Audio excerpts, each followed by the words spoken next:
បាទជាការកត់សម្គាល់របស់លោកថាតើវិស័យ SME ហ្នឹងបានចូលរួមចំណែកសំខាន់យ៉ាងណាក្នុងការជួយលើកកម្ពស់ជីវភាពបងប្អូនប្រជាពលរដ្ឋក៏ដូចជាជួយជំរុញនៅកំណើនសេដ្ឋកិច្ចរបស់ប្រទេសកម្ពុជាយើងបាទជាសរុបរួមមកវិញឲ្យតែប្រភេទអាជីវកម្មប្រទេសណាដូចប្រទេសណាដែរសុទ្ធតែជួយផ្ដល់កំណើនសេដ្ឋកិច្ចទាំងអស់អ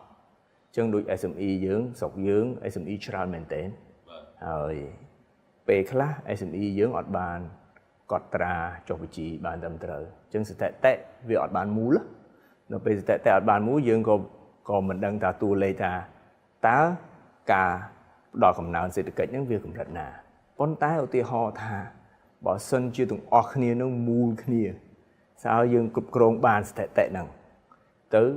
វាពិតជាចាក់ចូលក្នុងកំណើនសេដ្ឋកិច្ចធំមែនទែនខ្ញុំឧទាហរណ៍រឿងទូចមួយឧទាហរណ៍ថា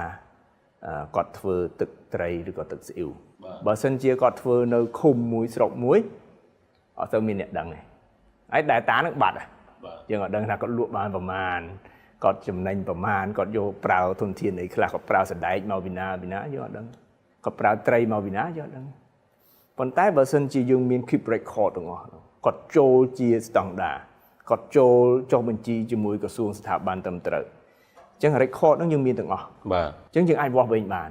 ប៉ុន្តែនិយាយជារួមទៅវិញថាទោះជាគាត់មិនបានចូលបញ្ជីក៏គាត់បង្កើននៅប្រាក់ចំណូលជូនប្រជាពលរដ្ឋយើងដែរមិនត្រឹមតែគ្រួសារគាត់ទេជួនកាលគាត់ប្រើ